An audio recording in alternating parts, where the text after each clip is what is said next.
Amém? Pode se assentar em nome de Jesus. Eu estou muito feliz, glorifico o nome do Senhor e dedico esse culto em ação de graças ao Senhor por mais um ano de vida da minha avó, da matriarca da família. Gente, eu pensei que ano passado o Senhor fosse chamar a senha dela, mas ela está lá pela misericórdia do Senhor. Completou 84 anos. Glorificado e exaltado seja o nome do Senhor. É muito bom quando o Senhor confirma a palavra, né? Esse louvor que os meninos acabaram de louvar fala de João Batista, que dedicou a vida dele,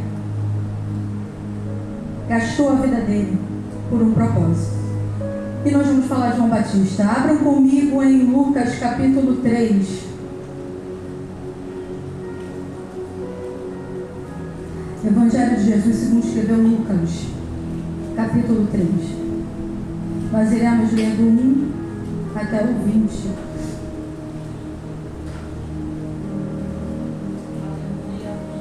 Amém? Eu vou ler para não tomar muito tempo. Diz assim a palavra do Senhor. No 15º ano do reinado de Tibério César, quando Pôncio Pilatos era governador da Judéia, Herodes, tetrarca da Galileia, seu irmão Filipe, tetrarca da Itureia e Traconites, e Lisânias, tetrarca de Abilene, Anás e Caifás exerciam o sumo sacerdócio. Foi nesse ano que veio a palavra do Senhor a João, filho de Zacarias, no deserto. Ele percorreu toda a região próxima ao Jordão, pregando um batismo de arrependimento para o perdão dos pecados. Como está escrito no livro das palavras de Isaías, o profeta: Vós do que clama no deserto, preparem um caminho para o Senhor, façam veredas retas para ele. Todo vale será aterrado e todas as montanhas e colinas niveladas. As estradas tortuosas serão endireitadas e os caminhos acidentados aplanados. E toda a humanidade verá a salvação de Deus. João dizia às multidões que saíram para serem batizadas por ele: Raça de víboras, quem lhes deu a ideia de fugir da ira que se aproxima? Deem frutos que mostrem arrependimento. E não comecem a dizer a si mesmos: Abraão é nosso pai. Pois eu lhes digo que destas pedras Deus pode fazer surgir filhos a Abraão. O machado já está posto à raiz das árvores, e toda árvore que não der bom fruto será cortada e lançada ao fogo. Ao que devemos fazer então? Perguntaram as multidões. João respondia: Quem tem 2 túnicas, dê uma a quem não tem nenhuma, e quem tem comida, faça o mesmo. Alguns publicanos também vieram para serem batizados. Eles perguntaram: Mestre, o que devemos fazer?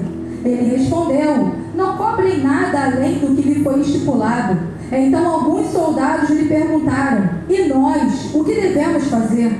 Ele respondeu: Não pratiquem extorsão, nem acusem ninguém falsamente. Contente-se com o seu salário. O povo estava em grande expectativa, questionando em seu coração se acaso João não seria o Cristo. João respondeu a todos: Eu batizo com água, mas virá aquele mais poderoso do que eu, tanto que não sou digno nem de desamarrar as correias das sandálias. Ele os batizará com o Espírito Santo e com fogo. Ele traz a pá em sua mão, a fim de limpar sua eira e juntar o trigo em seu celeiro, mas queimará a palha com fogo que nunca se apaga. E com muitas outras palavras, João exortava o povo e lhe pregava as boas novas. Todavia, quando João repreendeu Herodes, o tetrarca, por causa de Herodias, mulher do próprio irmão de Herodes, e por todas as outras coisas mais que ele tinha feito, Herodes acrescentou a todas elas a de colocar João na prisão. Louvado seja o nome do Senhor. Irmã, tira o fundo para mim.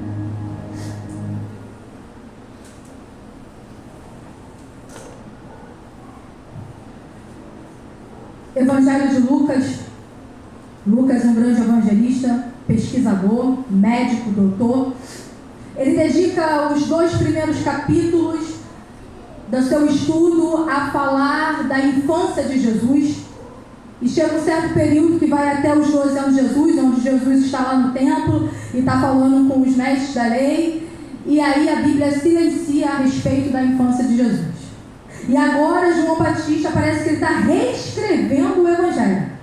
Porque agora ele vai começar a contar sobre a história de João Batista, o precursor, aquele que veio preparar o caminho para o Senhor. E a primeira coisa que Lucas tem o cuidado de registrar é situar o mundo que João Batista foi levantado para ser o precursor do Messias, para preparar o caminho para o Filho de Deus. E me chama a atenção esse tipo de pregação, porque se nós repararmos aqui, Lucas retrata no versículo 1 e no versículo 2 7 personagens. 5 deles do mundo político, 2 deles do mundo religioso. O fato então de Lucas registrar esses 7 personagens é para que nós venhamos ter a ideia, a noção da decadência do mundo na época em que brota o Evangelho. Porque a gente pensa que está ruim hoje, lá também estava. Então vamos entender isso. O versículo 1 começa dizendo que no 15º ano do reinado de Tibério César.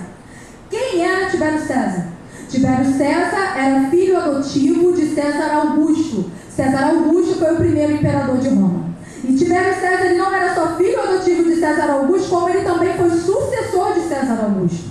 E quando Lucas registra isso, é porque Lucas entende que Israel não é mais um país independente economicamente falando. Israel agora se tornou um país cativo, se tornou um país escravo, se tornou uma província romana.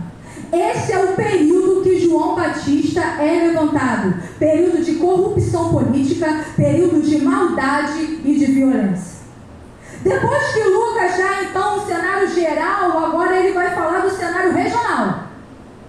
E no versículo 1 e 2 diz: no 15º ano do reinado de Tibério César, quando Pôncio Pilatos era governador da Judéia, Herodes, tetrarca da Galileia, seu irmão Filipe, tetrarca da Itureia e Traconites, e Lisânias, tetrarca de Abilene, Anás e Caifás exerciam o sumo sacerdote. Nós já ouvimos falar de Herodes. Só que quando se fala de Herodes, não se especifica que Herodes é, porque Herodes não é um nome, é um título. O primeiro Herodes foi Herodes o Grande. E Herodes o Grande foi o mesmo que mandou matar as crianças em Belém. Ele reinou do ano 37 a.C. ao ano 4 depois de Cristo. Herodes o Grande, ele era um ótimo administrador. Ele fez muita coisa boa em Israel. Ele ampliou e embelezou o templo em Jerusalém. Ele construiu o porto de Cesareia Marítima, abrindo o comércio mundial daquele lugar. Ele construiu a fortaleza de Massada. Ele construiu a estância hidromineral de Jericó e tantas outras coisas. A família herodiana não era uma família judia e muito menos romana. A família herodiana era descendente de Esaú. Eles eram edomitas. Ou seja, eles eram aparentados com judeus. Herodes o Grande, ele era um homem terrível, diabólico. E o maior medo de Herodes o Grande nada mais era que perder o seu trono, o seu poder. Ele não só mandou matar as crianças de Belém, como ele também mandou matar todos os nobres da família da sua esposa Mariana. Ele também nomeou o seu cunhado como sumo sacerdote. O rapaz tinha 17 anos. E quando o rapaz começou a fazer um bom trabalho na região, onde o povo começou a ter apreço pelo rapaz, ele mandou matar o rapaz. Então a sua sogra, que ficou com medo, fugiu para o Egito. E ele mandou homens atrás da sua sogra no Egito e mandou matar a sua sogra. Ele foi para Roma, a mando do imperador, e ele, com medo da sua esposa o trair, mandou matar a sua mulher também. Ele mandou 2 filhos deles estudar em Roma. E aí a sua irmã, chamada Salomé, vira para ele e fala: tá mandando teus filhos? Eles vão voltar mais preparados do que você. Então ele manda os homens estrangularem os seus 2 filhos. E antes de ele morrer, ele fez a sua irmã jurar que quando ele morresse, a sua irmã mandaria matar um nobre de cada família real para que tivesse choro no seu funeral. Um pouco antes de morrer, ele divide o seu território em 4 partes. Judéia, Samaria, Edom, ele deu ao seu filho Aquelau. Galileia e Apereia, ele deu ao seu filho Antipas. Itureia e Traconites, ele deu ao seu filho Filipe. Abilene, ele deu a Lisânias. Acontece que esse Aquelau, que foi dado a ele a Judéia, Ele foi um péssimo governador. E aí os judeus então enviam uma carta para Roma e falam para Roma: tira esse cara daqui. Vocês têm que intervir porque ele é um péssimo administrador. O que Roma faz? Roma então tira Herodes Arquelau do comando da Judéia e coloca lá no lugar um governador romano, Pôncio Pilatos. E agora a Judéia estava fora do governo da família herodiana. E a família herodiana era terrível, porque nessa época estava governando nessa província uma família extremamente violenta, sanguinária, corrupta e má. É nesse período que Lucas diz que João Batista iniciou o seu ministério. Depois disso, Lucas agora vai traçar o cenário mundial religioso, porque o versículo 2 vai dizer que Anás e Caifás exerciam o sumo sacerdócio. E aí a gente pergunta: como assim? 2 sumos sacerdócios? É um só. É um só sumo sacerdote. Sabe o que estava acontecendo? A religião judaica estava em decadência. Desde que os romanos assumiram o governo daquela religião, o cargo de sumo sacerdote era disputado a ouro. Do início do reinado de Tibério César até aquele momento, 28 sumos sacerdotes passaram por aquele lugar. O sumo sacerdote, na verdade, era Anás, mas ele foi deposto pelo poder de Roma. E Anás era um homem muito querido pelo povo e respeitado pelo povo. E Caifás nada mais era que seu genro.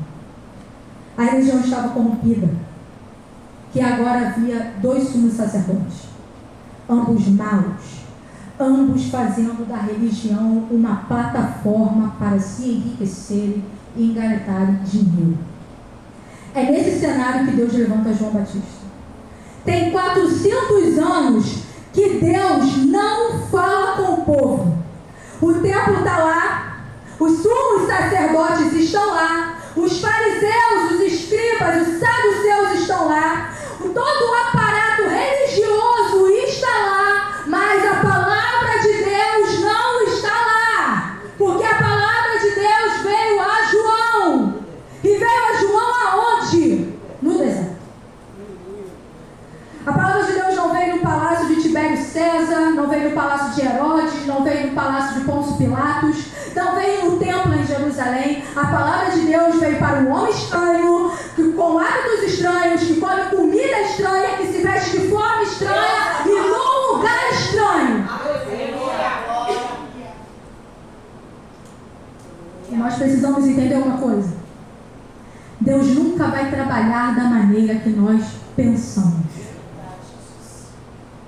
Se Ele quiser, Ele vira a mesa. Nem sempre Deus vai falar na igreja, não vai falar através de pastor, de diácono, de missionário, de presbítero. Não. Às vezes Deus fala até mesmo com ímpio. Se Deus quiser, Ele abre a boca da mula para falar também. Versículo 3 vai dizer então: ele percorreu toda a região próxima ao Jordão, pregando o batismo de arrependimento para perdão dos pecados. João Batista era filho de sacerdote, mas ele não assumiu seu posto de sacerdote porque ele foi chamado e entendia o seu chamado de profeta. João Batista não foi profeta de gabinete. João Batista não foi pregador de 4 paredes. Ele recebeu e saiu para o deserto. E o que João Batista pregava? Batismo de arrependimento para remissão, para perdão dos pecados. Ou seja, não dá para a gente falar de perdão de pecados sem arrependimento. Nenhuma pessoa pode ser salva e receber perdão a não ser que tenha se arrependido. É porque as pregações hoje, meus irmãos, elas parecem que prometem vida eterna para aqueles que nunca, nem sequer, teve um pouquinho só de arrependimento. Sem arrependimento não tem perdão. Sem arrependimento não tem remissão de pecado. A prova de que nós somos pecadores, a prova de que nós somos pecadores e fomos perdoados é que se verdadeiramente nós estamos de fato tristes com nossos pecados, enojados com nossos pecados, arrependidos dos nossos pecados e desejando ardentemente no nosso coração Falar de perdão sem arrependimento é um evangelho de adesão e não de conversão. O que é o evangelho de adesão? É aquele que vem para Cristo só para receber. Há muitas pessoas hoje que vêm para a igreja porque está doendo aqui, porque está doendo ali, porque está precisando ganhar uma causa, porque está querendo que o marido seja convertido, porque está querendo que o filho seja liberto, mas só por aqui e por agora. Essas pessoas, elas não têm nenhuma perspectiva de redenção, essas pessoas não têm nenhuma perspectiva de novo nascimento, essas pessoas não têm nenhuma perspectiva de salvação e nem de vida eterna. A pergunta é, o que nós estamos buscando? O que nós estamos querendo da parte de Deus? Que Ele resolva os nossos pecados ou que nós viemos nos converter de fato ao Evangelho? Versículo 4 vai dizer então, como está escrito no livro das palavras de Isaías, o profeta. João prega batismo de arrependimento, mas ele não prega algo que saiu da cabeça dele, não. A pregação de João não é fruto do que disse o fulano, do que disse o Beltrano, do que disse a corrente teológica tal, do que disse o teólogo tal, do que disse o coach tal, do que disse o fariseu, o saduceu, que disse o escriba. Não, a palavra que João prega é fundamentada na palavra de Deus. Não é dos sentimentos de João, não é do que João acha ou deixa de achar, não é da justiça que João carrega, mas é da palavra de Deus. Nós não produzimos a mensagem, nós transmitimos a mensagem. Nós não geramos a mensagem, nós comunicamos a mensagem. E a palavra é de Deus, e é a palavra de Deus que deve ser comunicada. O problema é que às vezes a gente usa o púlpito para descarregar na igreja aquilo que está dentro de nós. Não! É mediante aquilo que o Espírito Santo tem nos direcionado dentro da palavra. Porque saiu da palavra, está pregando heresia, está pregando humanismo. E aí continua, como está escrito no livro das palavras de Isaías, o profeta: voz do que clama no deserto, preparem o caminho para o Senhor, façam veredas retas para Ele. Todo vale será aterrado, todas as montanhas e colinas niveladas, as estradas tortuosas serão endireitadas e os caminhos acidentados aplanados. O que é isso, irmãos? Isso era uma linguagem do império antigo, dos reis. Porque quando o rei ou um imperador ia visitar alguma cidade, ele mandava os seus engenheiros abrir estrada, porque não havia muitas estradas. Então eles iam abrindo estradas, eles iam abrindo caminhos para o imperador passar. O que João está falando é que nós precisamos preparar o caminho para que Ele venha. E preparar o caminho para que o Senhor Jesus venha, verdadeiramente é receber o Rei da Glória na nossa vida. Só que para isso, algumas coisas precisam acontecer. O quê? Os vales precisam ser aterrados. Os montes que falam de soberba e de orgulho têm que ser cortados pelo trator da palavra de Deus. Os caminhos tortuosos que falam de vida dupla, de vida hipócrita, de uma vida que é diferente daqui, que é diferente de acolá, de uma vida que é uma coisa em casa e outra no trabalho e outra na igreja, precisam ser consertados, endireitados. Caminho acidentado, caminho escabroso, quer dizer fora do lugar. E nós precisamos perguntar para nós mesmos: o que está fora do lugar da minha vida? É o meu casamento? É o meu relacionamento com o meu familiar? É o relacionamento com os meus filhos? O que está fora do lugar? É a minha vida financeira? É a minha vida emocional? É a minha vida moral? O que está fora do lugar? É a pregação do Evangelho que vai consertando tudo o que está fora do lugar. Versículo 7. João dizia às multidões que saíam para serem batizadas por ele: raça de víboras, quem lhes deu a ideia de fugir da ira que se aproxima? No versículo 7 vai dizer multidões. Mas se nós lermos o Evangelho de Mateus, Mateus vai falar dos escribas, dos fariseus, dos saduceus. Só que Lucas, ele engloba esse time todo e fala de multidões. Por quê? Porque no versículo 2 ele vai falar dos publicanos, no versículo 14 ele vai falar dos soldados. Quem eram os publicanos? Nós sabemos quem eram os publicanos. Os publicanos eram aqueles judeus que trabalhavam como cobradores de impostos a serviço de Roma. Os publicanos eram aqueles que cobravam os impostos de Roma. Então eles tinham que passar um valor X para Roma. Acontece que os publicanos, eles eram suvinos, sem vergonha, e cobravam a mais do povo. Eles extorquiam o povo, eles roubavam o povo. João Batista cresceu no deserto, diz lá em Lucas 1,80. E aí nós ficamos a pensar, o deserto não é um lugar de uma criança crescer. O deserto não é um lugar de uma pessoa viver. Porque no deserto é muito quente de dia, muito frio de noite. Mas quando a palavra de Deus vem, as pessoas vão até para o deserto. Porque o homem, ele não tem sede da coisa humana, o homem tem sede de Deus. Então quando tem palavra de Deus, o povo sai das suas casas, sai do seu conforto e vai para o deserto. Portanto, João Batista é aquele que prega para os religiosos, ele prega para os escribas, para os fariseus, para os saduceus, ele prega para a multidão, ele prega para os publicanos, ele prega até mesmo para os soldados. E o que isso significa? Significa que o evangelho não é seletivo. A igreja de Deus, ela não é seletiva. A igreja de Deus é para o rico, para o pobre, é para o analfabeto, para o letrado. A igreja de Deus é para o empresário, é para o funcionário, é para o soldado, é para aquele que tem vida civil. A igreja de Deus, a igreja é para todos. E todos, sem exceção, precisam se arrepender, porque do contrário não vão receber remissão de pecados. E aí do versículo 7 ao 9, João dizia às multidões que saíam para serem batizadas por ele: raça de víboras, quem lhes deu a ideia de se fugir da ira que se aproxima? Deem frutos que mostrem o arrependimento, e não comece a dizer para si: Abraão é nosso pai, pois eu lhes digo que destas pedras Deus pode fazer surgir filhos de Abraão. O machado já está posto à raiz das árvores, e toda árvore que não der fruto será cortada e lançada no fogo. Se hoje nós usássemos a linguagem de João Batista, não tinha ninguém para ouvir a gente. Porque a gente chama assim: amados, filhos amados de Deus, preciosos, príncipes, princesas do Senhor.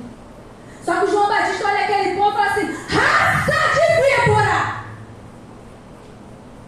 E víbora é a única cobra que come ela mesma, come a sua própria raça. Por que João diz isso? Porque ele percebeu que dentro daquela multidão, e Mateus, no Evangelho de Mateus vai dizer isso, que tinham os fariseus, os escribas e os saduceus. Os religiosos estavam ali. E os religiosos, eles tinham toda a pompa. Eles tinham todo o grau de sabedoria e de santidade. Só que não tinha vida. Havia uma desconexão entre aquilo que eles pregavam e daquilo que eles viviam. Havia uma hipocrisia escondida dentro daqueles homens, dentro daquele povo. E não há nada mais perigoso do que a gente pensar que somos um bom cristão, que somos um bom religioso, e lá dentro de nós só tem hipocrisia.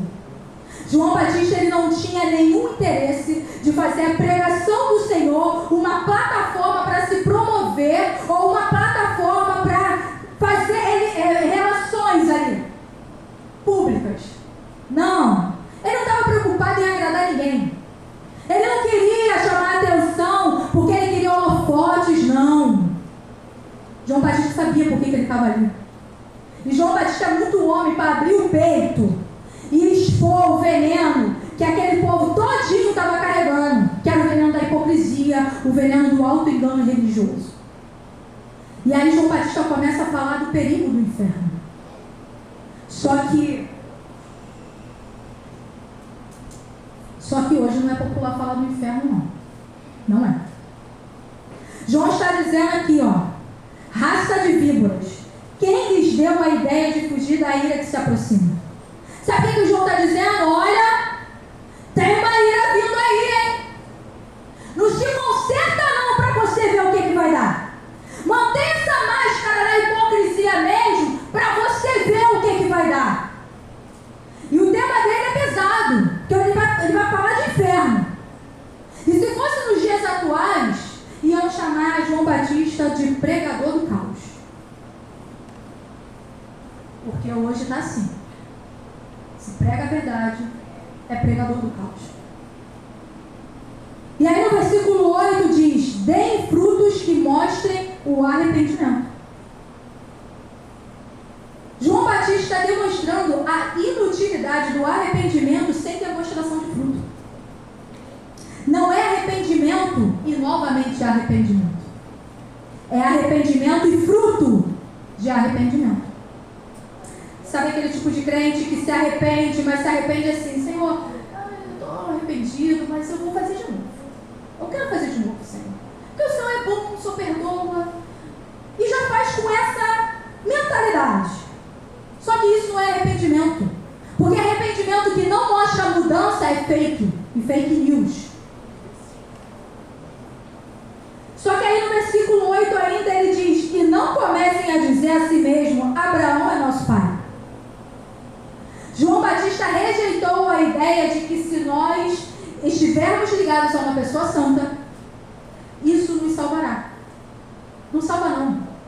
Você pode ser pai crente, você pode ser crente desde berço, você pode ter as pastoras como suas melhores amigas, mas se não se arrepender, vai dar ruim. Porque o que importa não é o sangue de Abraão correndo nas nossas veias. O que importa é a fé de Abraão dentro do nosso coração. Qual é a fé de Abraão? Ouviu, creu e obedeceu. E permaneceu até o fim. Só que me chama a atenção aqui é que o apelo não veio do pregador para o público, mas veio do público para o pregador. No versículo 10 e 11 vai dizer: o que devemos fazer então? Perguntavam as multidões. João respondia: quem tem 2 túnicas, dê uma a quem não tem nenhuma. E quem tem comida, faça o mesmo.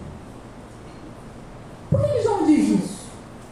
Por acaso era um momento de fartura, de riqueza? Não. Naquele tempo o povo estava passando fome. Então quem tinha 2 túnicas era considerado rico, porque tinha gente que não tinha nenhuma. Quem tinha comida para 2 dias ou até mesmo para uma semana era considerado rico, porque não tinha gente que não tinha comida nem para o dia seguinte, não tinha nem para o mesmo dia. A situação era pesada naquele tempo. João Batista está dizendo o seguinte: você quer dar prova de que você é uma pessoa convertida? Veja se você é uma pessoa generosa. Mas entenda uma coisa: João Batista não está dizendo que generosidade salva ninguém, não. E ele também não está dizendo que generosidade perdoa pecado, não. Ele está dizendo que quando verdadeiramente nos arrependemos, a evidência disso é que nós nos tornamos pessoas generosas.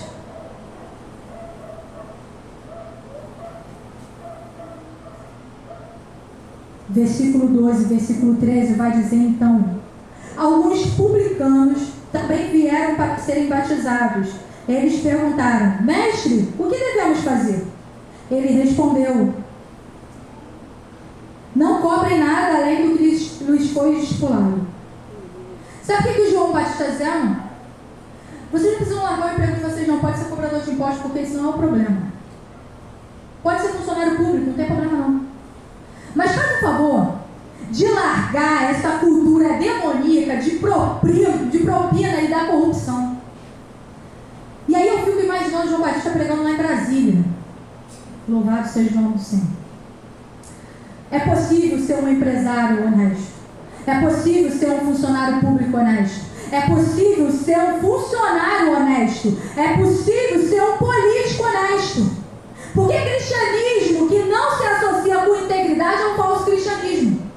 Crente que diz que é crente, mas compra e não paga, rouba, saqueia, recebe propina, dá propina, faz enrolos para tirar vantagens e enriquecer. Esse crente nada mais está mostrando que nunca passou pelo arrependimento. Nós precisamos entender uma coisa: Zaqueu não foi salvo porque Jesus decidiu entrar na casa dele. Zaqueu só foi salvo quando ele falou assim: e ele sabia que ele tinha roubado. Se eu roubei, eu vou restituir 4 vezes mais. Aí sim, nós ouvimos o Senhor Jesus falar: hoje houve salvação nessa casa. Mas Suzana é cultural.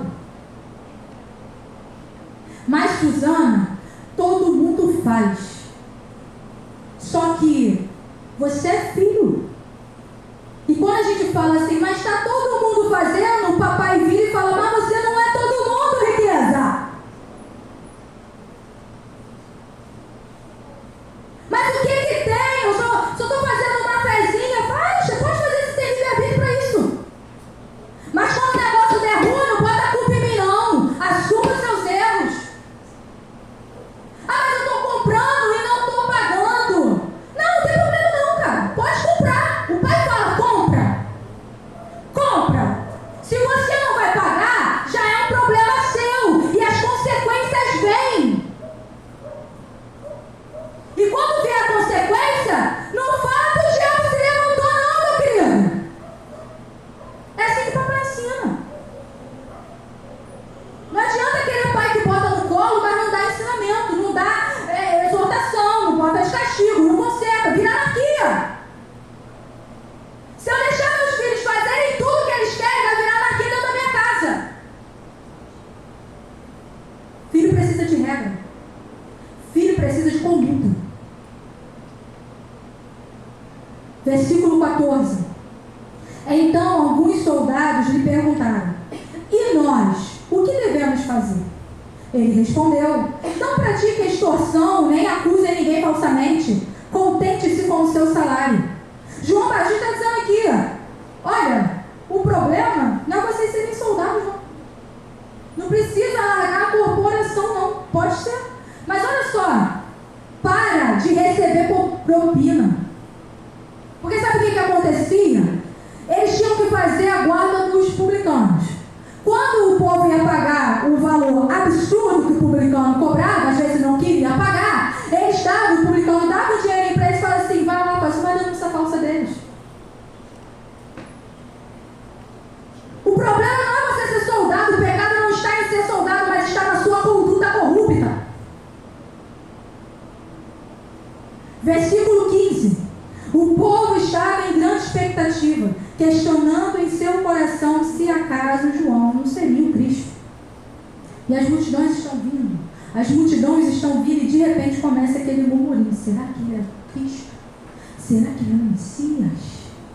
E aqui há um perigo enorme do pregador querer atrair para si a glória que pertence somente ao Senhor Jesus. Só que João é muito claro. E João começa a mostrar para aquele povo o seguinte: eu não sou Cristo. Aliás, a minha bandeira convém que ele cresça e que eu diminua. Eu não sou nem digno de desamarrar as sandálias dele, não. Eu sou apenas a voz, ele é aquele que eu anuncio. Eu testifico da luz, ele é a luz. Eu sou amigo do noivo, mas ele é o noivo e a igreja é sua noiva, não minha. João Batista está nos ensinando que nenhum crente, nenhum pregador deve exaltar-se, porque o nosso papel é exaltar e glorificar somente o nome de Jesus Cristo. Versículo 16, então vai dizer: João respondeu a todos: eu batizo com água, mas virá aquele mais poderoso do que eu, tanto que não sou digno nem de desamarrar as correias de suas sandálias. Ele os batizará com o Espírito Santo e com fogo. João Batista está dizendo: eu estou pregando para vocês aqui, mas eu sou limitado. Eu estou pregando para vocês aqui, mas eu não tenho poder de mudar o coração de ninguém, não.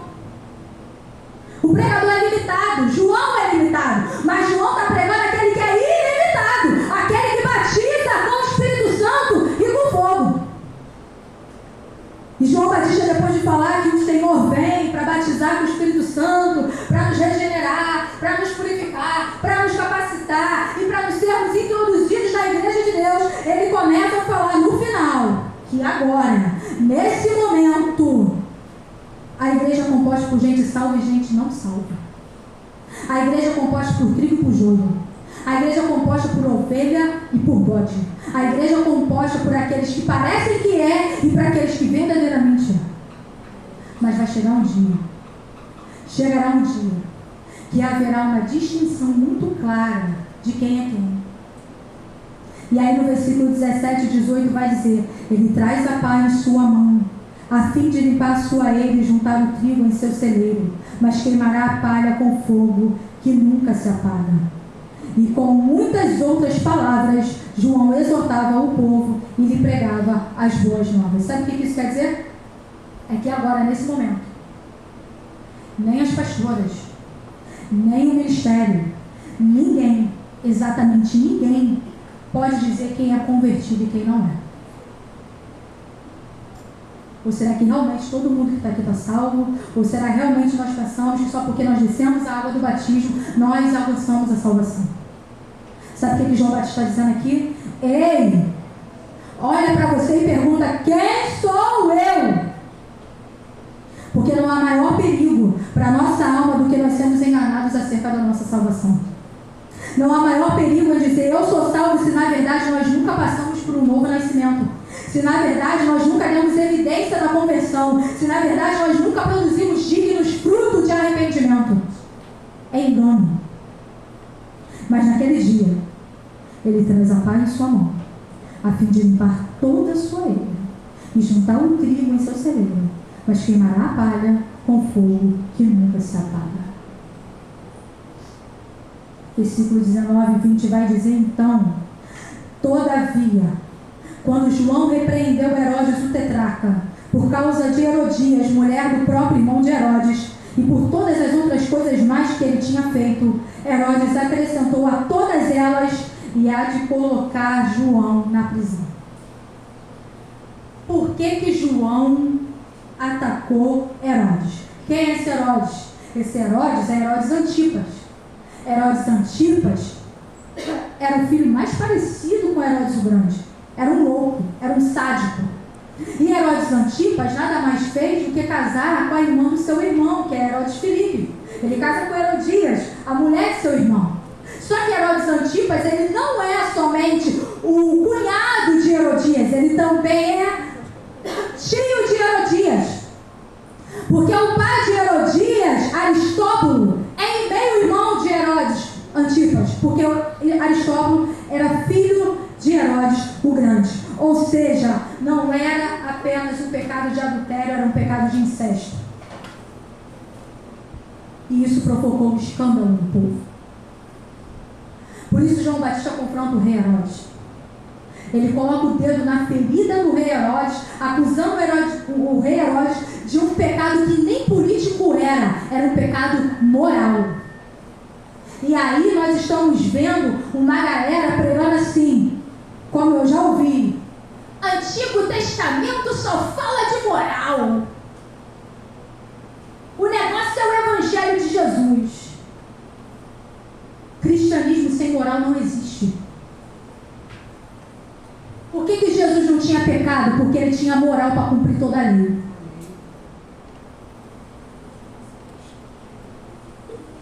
Dentro da lei existia moralidade. E as nossas pregações hoje estão muito light. É aquele tipo de pregação que a gente quer que a pessoa saia de bem com a vida. Que a gente recebe aquele tapinha nas costas assim: foi bom, hein? Você não mexeu comigo, você não mexeu com o meu pecado. Eu posso continuar com a minha vidinha de corrupta, de pecado, que está tudo bem. Porque hoje a gente não pode ferir, a gente não pode magoar, mas a palavra diz que a palavra do Senhor é uma espada com dois gumes. E espada não faz carinho, espada fere. Se a gente não sente feridas dentro de nós mesmos quando abrimos a palavra, tem alguma coisa errada conosco. E aí, a gente olha para a vida de João e a gente fala: João fracassou. Porque qual foi a consequência disso? João foi preso. João teve sua cabeça decapitada. Porque quando se fala de sucesso, o que é sucesso para o mundo? Sucesso é quando você sai de um problema, Sucesso é quando você sai da pobreza. Sucesso é como aquela música que diz, eu até escrevi aqui, porque eu nem escuto ela, mas eu quis escrever aqui. Quem te viu passar na prova e não te ajudou, quando vê você na bênção, vai se arrepender, vai extrair entre a plateia e você no palco. A minha vitória hoje tem sabor de mel. Sucesso é quando faz assim, posta a derrota, mas posta a vitória. Isso aí é o nível de sucesso que o mundo nos oferece hoje. João está preso numa masmorra por ordem de um rei louco e adúltero, a pedido de uma mulher adúltera, mas é nesse contexto aqui, que o Senhor Jesus vira e fala para os discípulos, tendo de nascido de mulher, ninguém é maior que João. Quem você diz que esse homem é? Esse homem não é um caniço agitado pelo vento. Esse homem é voz e não eco. Esse homem estranho, que comia comida estranha, que se vestia de forma estranha, que vivia no deserto. Esse homem que não se assentou no palácio, que não viveu entre os nobres. Esse homem que teve um ministério curto, teve uma influência permanente. E João Batista está pregando até hoje.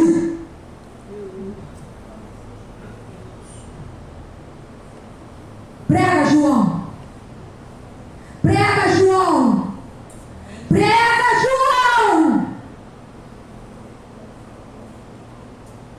A Bíblia diz que miserável é o homem que espera somente para essa vida. A nossa recompensa não está nessa terra, a nossa recompensa vem do Senhor Jesus. Aleluia. E aí, já se passou mais de 2000 anos. E nós estamos aqui hoje. E aí eu faço uma pergunta, o mundo está diferente? Está diferente daquele tempo? O cenário é o mesmo. O tempo mudou, o homem não mudou. E o Senhor espera que o homem mude. Então a mensagem que nós temos que pregar é a mesma. Não tem outra mensagem. Qual é a mensagem? Nós precisamos nos arrepender para sermos perdoados por Deus. E a evidência do nosso arrependimento é produzir frutos dignos dele. E por que isso? Porque nós, a igreja que será lavada, remida pelo sangue do Cordeiro, a igreja que vai subir, ainda está na terra. E porque nós ainda estamos na terra, nós estamos preparando um caminho para aquele que vem. E aquele que vem batiza com o Espírito Santo e batiza com fogo. E aquele que vem tem a pá na mão e ele vai limpar toda a sua ira. E eu espero que naquele dia vocês e eu sejamos trigo e não palha.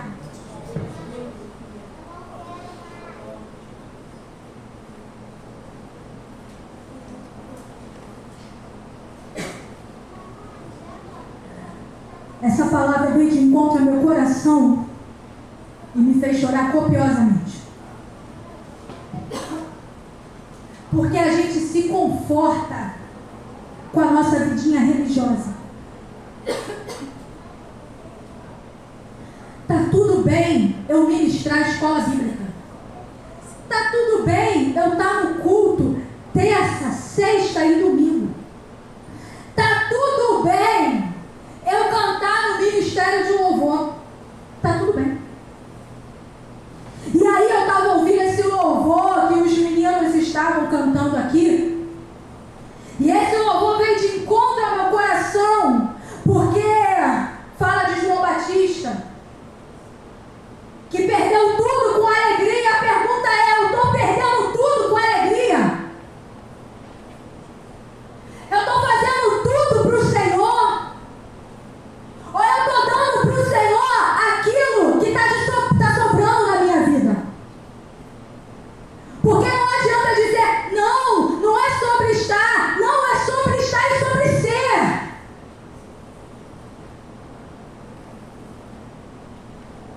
Eu já me frustrei, eu já chorei, eu já falei para o Senhor, estou fazendo muita coisa, Senhor, está pesado demais, Senhor. Eu já me lamentei para Jesus. E sabe o que o Espírito Santo falou comigo? Assim, porque ele fala assim comigo. Você fez tudo, meu filho. Imagine se meu filho não tivesse feito por você antes.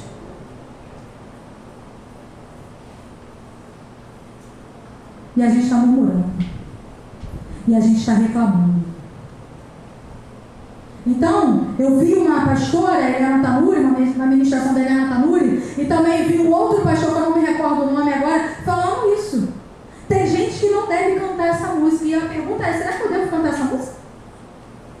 Será que eu estou gastando a minha vida para Jesus? Será que eu estou gastando o meu tempo para Jesus? Será que eu estou falando de oração, mas eu estou dobrando meu joelho para orar? Será que eu estou ministrando a palavra, mas eu estou vivendo a palavra? É isso que o Espírito Santo fala comigo. Mas tu está mesmo?